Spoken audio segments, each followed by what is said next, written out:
아이고. 네, 여러분 안녕하세요. 이정진입니다. 한 주간 잘 보내셨나요? 반갑습니다. 오늘 이번 주는 이제 지난 2주 동안 저랑 같이 이제 자료 구조랑 알고리즘, 그러니까 프로그래밍을 하기 위한 기초적인 우리가 지식을 좀 쌓아봤고요.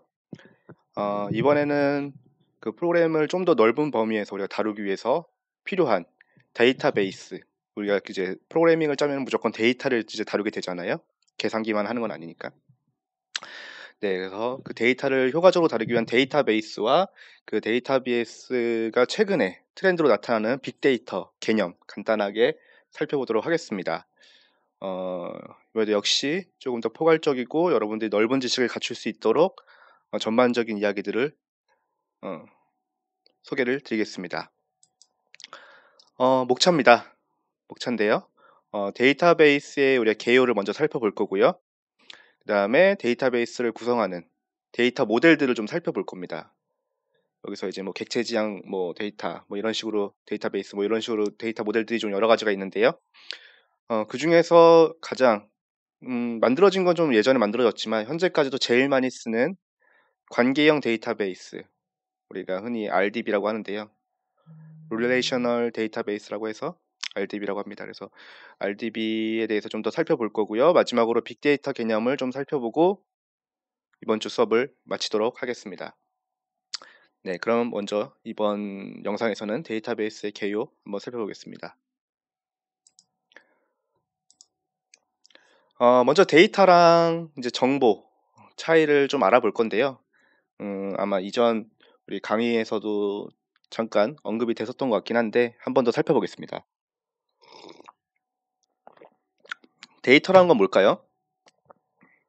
네, 데이터라는 거는 말 그대로 그냥 우리가 현실 세계에서 측정해가지고 수집한 사실이나 값입니다. 그래서 그냥 우리가 흔히 한국말로 할 때는 자료라고 하죠. 그 자료라는 걸로 우리가 바로 발표할 수 있는 건 아니고 자료를 우리가 보고 분석해서 편집을 하고 거기서 중요한 정보들을 뽑아가지고 발표를 하잖아요. 만약에 우리가 프레젠테이션을 한다고 하면은 그런 것처럼 정보는 우리가 획득한 날것의 자료에서 의사결정 시 유용하게 활용하도록 체계적으로 데이터를 조직해 처리한 결과물입니다. 네, 그래서 여기 이제 교재에 보면은 아주 좋은 예가 있는데요. 우리가 이제 흔히 휘발유를 만들 때 먼저 원유를 수집을 하죠. 땅에서 원유를 시추를 합니다. 여기 땅에 이제 기름들, 원유가 이제 매장이 돼 있을 텐데 그거를 시추해내죠. 그럼 시추해내면 이걸 바로 이제 자동차가 쓸 수 있는 건 아니고요. 예, 정유소에서 이제 원유를 처리하고 그 다음에 필터하고 뭐 가공해가지고 이제 휘발유라는 걸로 우리가 진짜 쓸 수 있는 걸로 만들게 되는데요. 그거를 이제 정보라고 보면 되겠습니다. 그래서 원유가 여기가 데이터고요. 최종적으로 나온 게 이제 정보다라고 보시면 되겠습니다. 이해하기 참 쉽죠? 몇 가지 이제 관련된 개념들이 있습니다. 그래서 정보 처리, 정보 시스템, 그 다음에 우리가 이제 오늘 배울 데이터베이스가 있는데요. 어떻게 다른지 한번 살펴볼게요. 정보 처리는 말 그대로 데이터를 정보로 변환하는 과정입니다. 그래서 보면 정의를 보면은 데이터에서 정보를 추출하는 과정이나 방법, 네, 그걸 이제 정보 처리다라고 하게 되고요. 지금 이건 조금 더 넓은 개념에서 정보 처리라고 하지만 만약에 우리가 컴퓨터 비전이나 영상 처리다라고 하면은 여기가 시그널이라고 합니다. 시그널 프로세싱이라고 하기도 합니다. 그거는 이제 진짜 말 그대로 시그널, 어떤 그냥 신호값들을 분석해가지고 네, 다른 시그널로 만들거나 이런 변환하는 것도 이런 식으로 말을 하는데요. 오늘은 이제 정보 처리, 인포메이션 프로세싱, 네, 정보로 만드는 과정이다. 이 시그널 프로세싱은 나중에 배울 거니까 잊어버리셔도 됩니다. 그럼 정보 시스템은 뭐냐? 정보 시스템은 말 그대로 정보 처리를 포함하는 시스템이에요. 반대죠. 정보 처리를 포함하는 시스템입니다. 그래서 수집한 데이터를 저장하고 있다가 필요할 때 유용한 정보로 만들어주는 수단이고요. 당연히 그 안에 정보 처리하는 알고리즘이나 그 모듈들이 들어가 있겠죠. 이제 데이터베이스는 유용하고 활용도가 높은, 그러니까 정보 처리를 통해서 우리가 획득한 정보들 를 정확하게 추출할 수 있도록 데이터를 대신 관리해 주는 것입니다. 응, 응. 네. 그러니까 여기 저장되는 건 사실 데이터베이스에 저장되는 거는 데이터일 수도 있고 한번 처리된 정보일 수도 있겠죠. 네. 근데 여기서는 이제 정보 처리가 가지고 가야 될 정보들을, 데이터들을, 죄송합니다. 데이터들을 가지고 있는 어떤 바구니다. 그리고 그거를 우리는 데이터베이스라고 부른다라고 이해를 하시면 될 것 같습니다. 그래서 이제 그림으로 잘 표현을 해주고 있는데요. 이렇게 데이터들을 우리가 막 수집을 하게 되죠. 이런 어떤 로우한 데이터들을 모으게 되고요. 정보 시스템에서는 그 로우한 데이터들을 당연히 이제 데이터베이스에 잘 저장을 해 놓을 거고요. 그쵸? 그럼 정보 처리에서는 그 데이터베이스에서 데이터들을 가지고 와서 결과적으로 정보를 만들어내는 게 되겠죠. 그래서 요거를 다 포함하고 있는 거를 정보 시스템이라고 부릅니다. 네, 이해하시면 될 것 같습니다. 네, 그럼 좀 더 자세하게 데이터베이스 개념을 한번 살펴볼게요. 데이터베이스는 이제 관련 데이터들을 모아두는 창고, 뭐 바구니, 창고 이렇게 이해를 하시면 되고요. 특징적으로는 조직의 여러 사용자가 정확한 의미를 공유할 수 있도록 자료를 통합해서 저장을 하고요. 그리고 운영할 수 있는 데이터들의 집합이라고 할 수가 있습니다.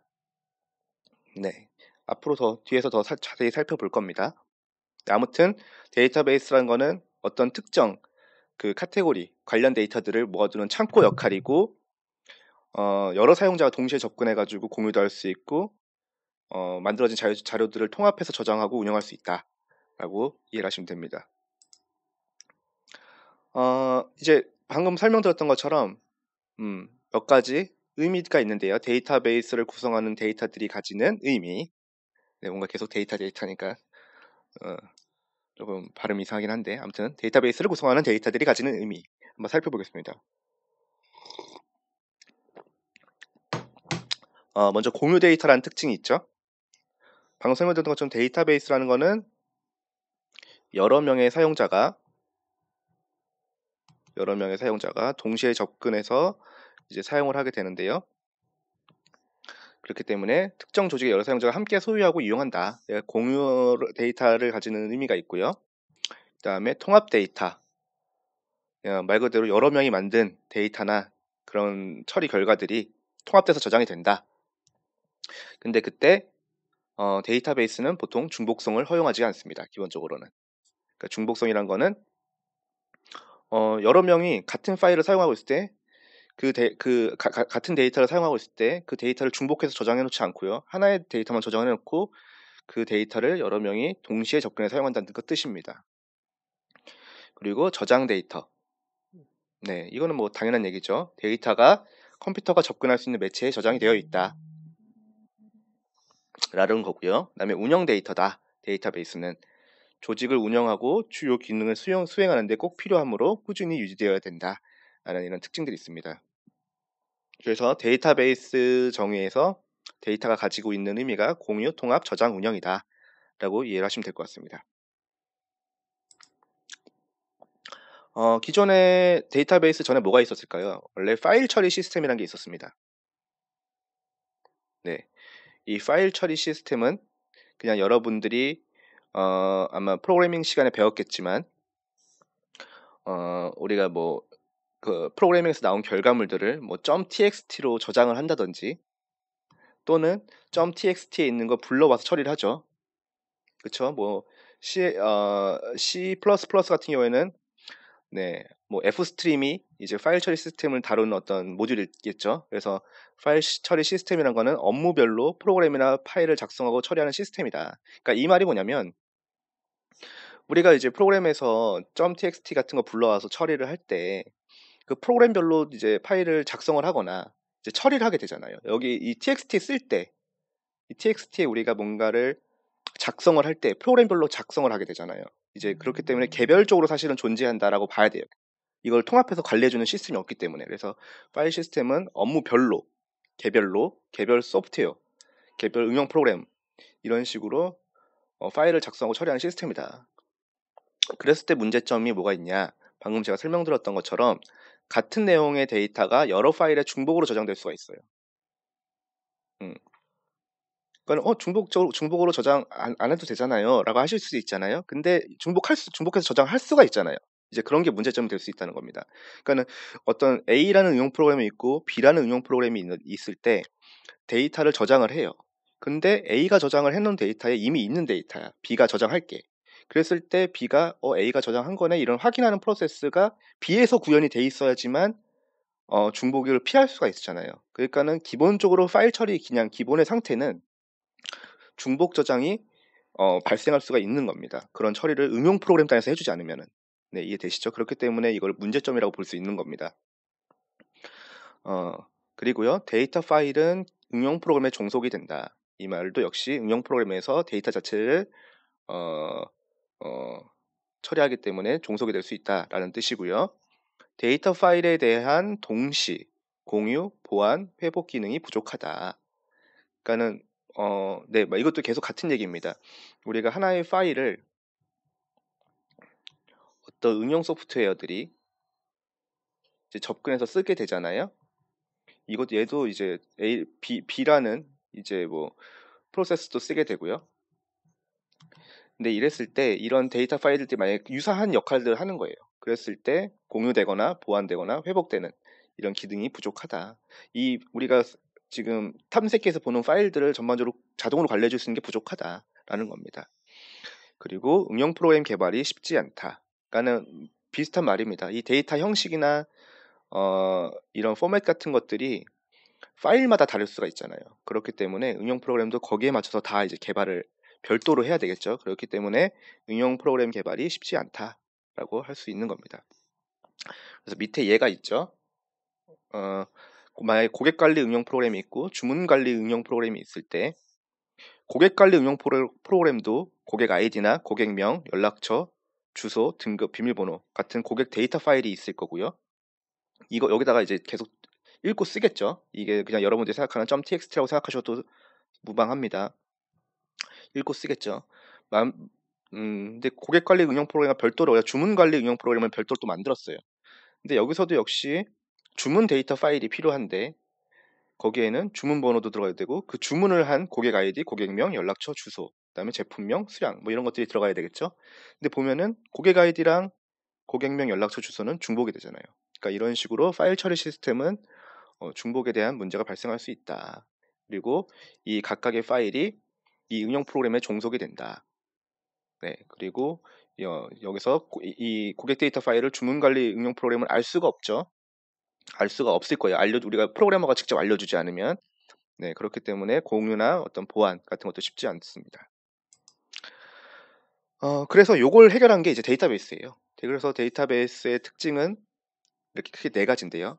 실시간 접근 가능, 지속적인 변화, 동시 공유 가능, 내용 참조 가능 이런 것들이 있는데 한번 살펴보겠습니다. 먼저 실시간 접근 가능은 말 그대로 우리가 이런 데이터베이스에 있을 때 컨셉이에요. 어떤 응용 프로그램들이 있을 거잖아요. 우리가 프로세스 개념을 배웠으니까 프로세스라고 해보겠습니다. 프로세스 1번이 있을 거고 2번이 있을 거고 3번이 있을 겁니다. 응용 프로그램을 돌리고 있는 프로세스가 있겠죠. 그럼 얘네가 다 실시간으로 동시에 접근이 가능하다라는 겁니다. 네, 이해되시죠? 그리고 여기에 대해서 응답도 해주게 되고요. 그 다음에 지속적으로 변화도 가능하다. 그러니까는 1번이랑 2번이 이 데이터베이스를 활용하는 동안 3번이 여기다가 인서트를 할 수도 있습니다. 어떤 정보나 데이터를. 네, 이해되시죠? 그래서 이게 실시간으로 계속 지속적으로 변화할 수 있다. 또는 말 그대로 여기 있는 데이터들을 삭제할 수도 있겠죠. 딜리트도 시킬 수 있겠죠. 네, 그런 식으로 실시간으로 변한다라는 거고요. 이 그림에서 보여주듯이 동시에 여러 사용자나 프로세스가 공유가 가능하다. 네, 그리고 같은 데이터도 여러 명이 동시에 쓸 수 있다. 동시에 쓸 수 있다는 거는 사용할 수 있다라는 얘기입니다. 동시에 사용할 수 있다라는 거고요.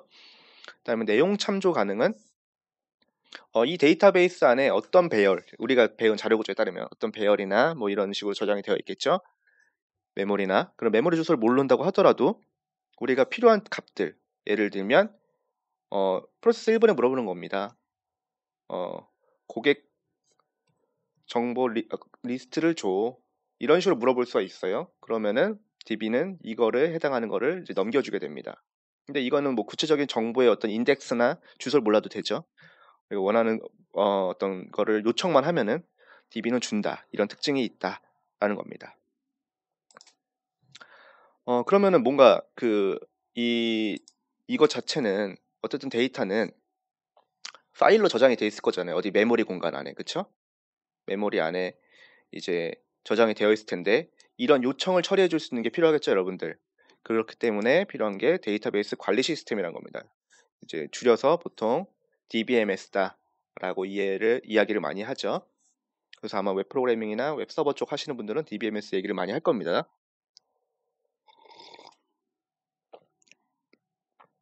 그러면 이 DBMS가 하는 역할은 방금 제가 설명드린 것처럼 데이터베이스에 대한 전반적인 관리를 담당하는 소프트웨어예요. 어, 관리 및 응대도 해주는 거죠. 어떤 프로그램들에 대해서. 그래서 다시 한번 살펴보면은 데이터베이스의 데이터를 통합해서 저장을 해주고요. DBMS가 이를 관리하고 응용 프로그램을 대신해서 데이터베이스에 존재하는 데이터의 검색이나 삽입이나 삭제나 수정 같은 기능들을 수행을 해줍니다. 대신. 그러니까 원래는 만약에 우리가 파일 처리 시스템이다. 그러면은 이런 검색하고 삽입하고 삭제하고 수정하는 걸 어떻게 해야 되죠? 이 응용 프로그램 안에 다 우리가 개발을 해놔야 돼요. 그쵸? 근데 이 데이터들을 관리하는 거를 별도의 응용 프로그램처럼 띄워놓는 겁니다. 별도의 응용 프로그램처럼 떼어놓고 그 응용 프로그램 안에서 처리해주는 시스템을 데이터베이스 관리 시스템이다 라고 이해를 하시면 돼요. 네, 이해되시죠? 그래서 실제 데이터베이스라는 거는 이런 데이터들이 구조화돼서 정보가 들어가게 될 텐데요. 이거를 응용 프로그램들한테 처리해서 주거나 또는 응용 프로그램이 입력한 걸 여기다 다시 넣거나 하는 역할들은 데이터베이스 관리 시스템이 문지기 역할을 해주는 겁니다. 네, 이해되시죠? 그러면 데이터베이스 관리 시스템의 특징이 뭐냐? 한번 살펴보겠습니다. 자료 접근성 및 시스템 응답성을 향상시킨다 라는 건데요. 보통 이 데이터베이스 관리 시스템들 DBMS는 지르어라는 어떤 쿼리 시스템이 있습니다. 그래서 불특정한 어떤 조건 검색에 유리하게끔 되어 있습니다. 그러니까 개발하지 않는 사람들도 이 데이터베이스 관리 시스템에 이거를 이제 SQL이라고 보통 많이 얘기하는데 이 중에 하나가 SQL인데 이 SQL로 데이터베이스 관리 시스템에다가 입력을 하게 되면은 거기에 해당하는 자료 같은 것들을 우리가 받을 수가 있는 겁니다. 네, 그래서 자료 접근성 및 시스템 응답성을 향상시킨다라는 특징이 있고요. 그 다음에 데이터베이스가 모든 데이터베이스 관리 시스템, 그러니까 DBMS가 데이터베이스를 혼자 관리하죠. 그렇기 때문에 중앙 집중적으로 자료가 통제된다라고 이해를 하시면 되고요. 그 다음에 DBMS가 앞서 우리가 그 파일 처리 시스템에서 봤던 문제점, 중복으로 저장될 수 있는 것들을 DBMS가 다 처리를 해서 중복으로 저장되지 않게끔 합니다. 근데 물론 우리가 의도적으로 중복으로 저장하고 싶을 수도 있잖아요. 물론 그럴 경우에는 이제 중복으로 저장이 됩니다. 중복으로 저장을 할 수가 있습니다. 하지만 적어도 이 중복으로 관리된다는 사실을 DBMS가 알고 있는 거고요. 문제점을 최소화할 수 있도록 얘네가 유지를 하게 됩니다. 그래서 데이터 중복성을 최소화할 수 있다는 게 DBMS의 특징이고요. 그 다음으로 데이터 독립성이 유지된다는 얘기는 어떤 이제 통합된 데이터들 각각에 대한 독립성을 보장을 한다는 겁니다. 그래서 어떤 다른 자료한테 영향을 주지 않으면서 특정 자료의 구조를 변경할 수 있다는 의미이고요. 그 다음에 이 독립이 되기 때문에 우리가 외부에서 어떤 수정이나 이런 걸 가해도 쉽게 수행할 수 있다는 뜻입니다. 그 다음에 데이터 보안성도 보장을 해줍니다. DBMS가. 그러니까 DB 안에는 이런 큰 DB 안에는 아까 봤던 이거는 뭐 고객 정보, 있을 수도 있고요. 그다음에 이거는 주문 정보가 이렇게 포함될 수도 있겠죠? 그쵸? 이 DB라는 거 안에요. 그러면은 뭐 예를 들면 고객들은 주문 정보만 확인할 수 있으면 되겠죠? 그쵸? 고객들이 확인할 수 있는 거 예를 들면 고객 정보는 이거는 뭐 이제 DB 아무 함부로 수정 못하게 한다고 하면은 그러고 뭐 개발자는 뭐 다 접근할 수 있어야 될 거고요. 그러니까 이런 식으로 사용자에 따라서 권한 부여를 다르게 해가지고 보완을 할 수가 있다라는 겁니다. 그리고 데이터의 일관성이 유지된다라는 건데요.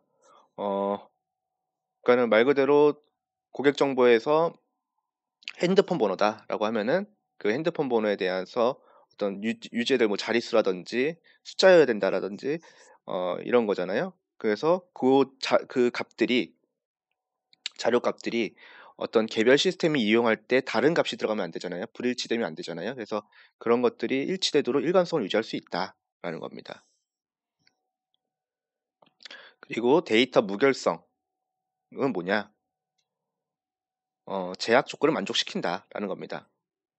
방금 설명드렸던 고객 정보의 핸드폰 번호다라고 했을 때 핸드폰 번호는 숫자여야 되고 그 다음에 뭐 처음에 무조건 010이 아닐 수도 있으니까 01로 시작을 해야 되고 예를 들면 뭐 이런 제약 조건들을 우리가 걸 수가 있잖아요. 그럼 그런 제약 조건들을 데이터 DBMS가 자동으로 이 조건들을 만족시키도록 데이터들을 만들게 됩니다.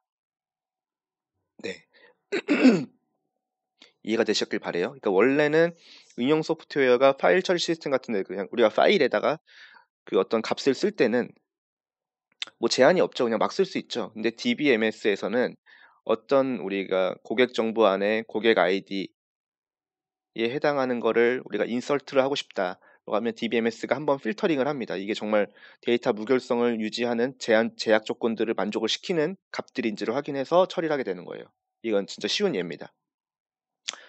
네, 그런 제약 조건도 있을 거고 또 하나는 아까 어땠죠? 주문 정보 안에는 고객 정보에 대한 게 필요한 게 있었죠. 예를 들면 주문에 해당하는 고객 아이디가 필요할 경우가 있잖아요.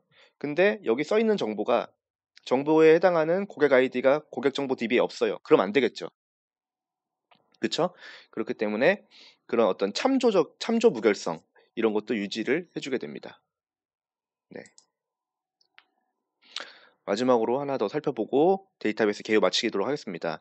아까 제가 데이터베이스는 쉽게 우리가 뭐 지르 같은 거를 사용해 가지고 어, 프로그래밍을 하지 않더라도 정보에 접근할 수 있다고 했잖아요. 그런 거를 위한 데이터베이스 랭귀지가 따로 있습니다. 그래서 데이터베이스 랭귀지라는 거는 데이터베이스 관리 시스템을 구축하고 관리하는 데 사용되는 언어고요. 그러니까 DBMS한테 우리가 물어보는 언어입니다. 그거를 역할에 따라서 한 세 가지 정도가 있어요. 데이터 정의어라는 게 있고요. 정의어라는 거는 DBMS한테 이런 데이터 저장 구조와 접근 방법, 데이터 형식 등을 해당하는 데이터베이스를 만들어줘 라고 이야기를 하거나 수정을 할 때 사용하는 언어를 데이터 정의어라고 이제 분류를 하고요. 데이터 조작어는 말 그대로 데이터베이스 안에 이제 저장된 데이터를 검색하거나 수정하거나 삽입하거나 삭제할 때 사용하는 언어입니다. 네, 그리고 이제 데이터베이스를 운영할 때 사용하는 데이터 제어어, 데이터를 보호하고 관리할 때 사용하는 언어가 있습니다. 뭐 권한 부여 이런 것도 제어에 들어가겠죠. 네, 이렇게 해서 세 가지. 그러니까 데이터 정의어는 데이터베이스 자체에 대한 형식, 구조, 방법, 형태 이런 것들을 구축하거나 수정할 때 사용하는 언어고 데이터 조작어는 그 안에 있는 데이터들을 검색, 수정, 삽입, 삭제할 때 사용하는 언어. 그 외적인 데이터를 보호하거나 관리할 때 사용하는 언어는 데이터 제어어. 이렇게 이해하시면 될 것 같습니다. 네, 첫 번째 시간 여기까지고요. 다음 영상에서 데이터 모델 이어서 설명드리도록 하겠습니다.